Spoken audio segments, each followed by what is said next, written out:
it's kind of like when Chris came here for Foster. It was like, so you coach on the opposite side, and now you get to move to the home side. Just how thrilled are you about that? Yeah, obviously scouting will be a little different, right? I'm familiar with the conference, so that's a plus. So, but yeah, it's exciting. It's just an opportunity that doesn't come around all the time, and very honored that Nyla chose me to lead this program that she started.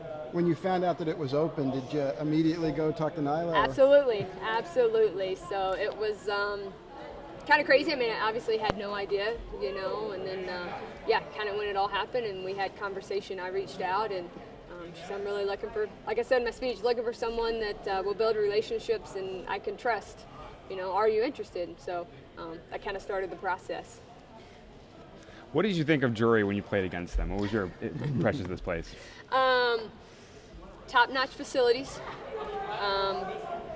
How things are done. I just go back to Drury women's basketball as a brand, and I said in my speech, we all want that. Like we were all chasing that on the other side. Not many people can reach that, and the facilities, the way things are done here, the process, the support.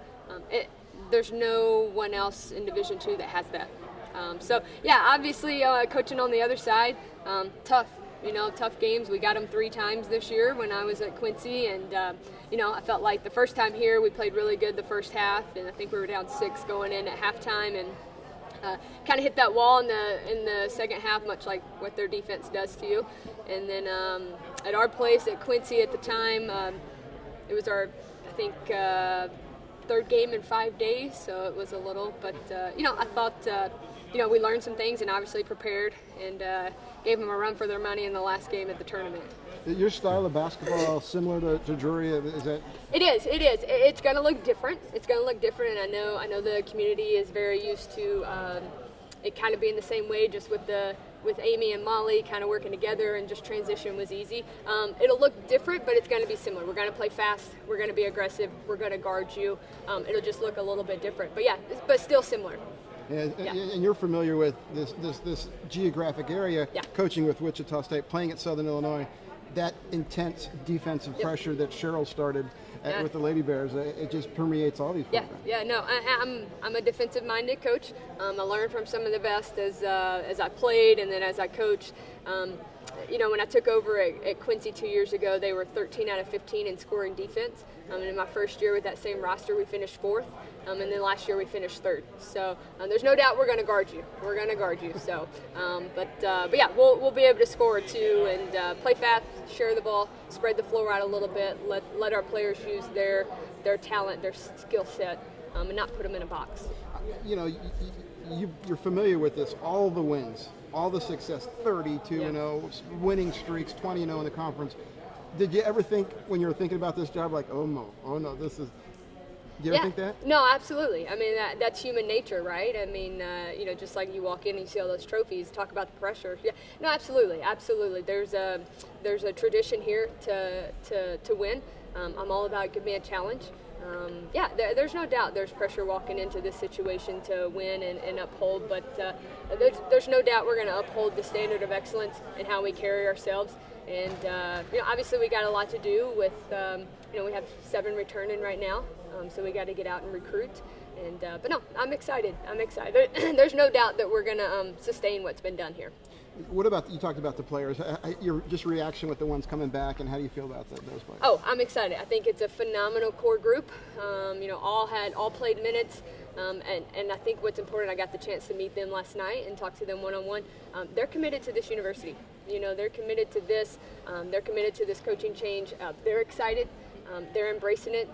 They're excited about the change, and I think that's important. Obviously transition is going to be hard for everyone. Change is hard, right? It's inevitable for everyone, but it guarantees growth, and I think everybody's excited about the growth right now. You don't have a lot of head coaching experience. Mm-hmm. You don't have a lot of head coaching wins. But when you look back at this program, when Nyla put it together and Molly Miller, and they didn't have a lot of that. So do you kind of feel like you can spread your wings and kind of build here? Yeah, absolutely. People talk all the time. Bet on yourself. I believe in myself and my ability. There's no doubt I'm going to put a good staff together. There's a lot of conversations that got to be had. But you know, and Nyla and I talked about that too. And there's no one that has more invested in this program than her. And I said, "You think I can do this? I can do this." So absolutely, I've had the honor to work for a lot of really good head coaches at some different places. You take the good and bad from everywhere, and you kind of make it your own. And yeah, I mean, I think it's proven what we were able to do with not a lot in the last 2 years at Quincy, and kind of what I was handed and what we were able to build in 2 years. So yeah, there's no doubt we'll carry it over here. This wasn't just a business decision for Nyla. This is like her baby, and she chose you. What does it mean to you on a personal level? That I think about that often, like for that to kind of sink in. You know, same thing. You know, when I accepted, I was like, this is going to be fun. This is going to be fun. I looked at her. I said, "You're not going to let me fail, and I'm not going to let you down." And again, you win with people. I think it's important who you surround yourself with. Why not come take over the winningest Division II program and work for your former boss who you have a relationship with? I truly do think it's important who you work with, who you work for, who you work with. It's a win-win situation for both of us. I forget who said you texted. You texted a family member as soon as you saw all those trophies out front. What was that moment like? I was in there by myself, and I was like, oh, wow. And immediately I was like, not intimidating at all. And their response was, you deserve this. You've worked hard. You deserve this. You're the right person for it. So yeah, just that reassurance. But I'm excited. I'm truly excited. I'm honored to be here to do this. We're going to have fun. We're going to have fun. Kaci, one for me. What are some of the challenges of trying to connect with the girls that were thinking about coming here or already committed to come here, and now maybe they're thinking, am I going to change my mind? And what's that like? No, it's the last 24 hours have been, I mean, to be honest, it's been crazy. Like, you know, I had to sit in the locker room until a current roster that I'm leaving. It was extremely emotional, very connected with that group. And then when I was driving, I had to call 4 signees to Quincy and tell them the same thing. And then I had to come sit in the locker room to a group of ladies who were just in that situation on the other end, you know, a week or whenever that happened. And then got to get on the phone with the signees that came here and have that conversation. So it's a lot. It's a lot of emotions, a lot of things people got to figure out. But yeah, no, absolutely. As soon as all this is over, I'm getting on the phone with those plus other recruits. You know, and there's no doubt we'll fill the roster with good, high motor, high character. But yeah, there's a lot going on, no doubt. It's a lot of change for 2 programs, right? I mean, 2 programs kind of in similar situations. You got signees that are trying to figure out, what do I do? I didn't sign for this coach. What's the best fit for me? And so a lot of conversations that are going to have to be had.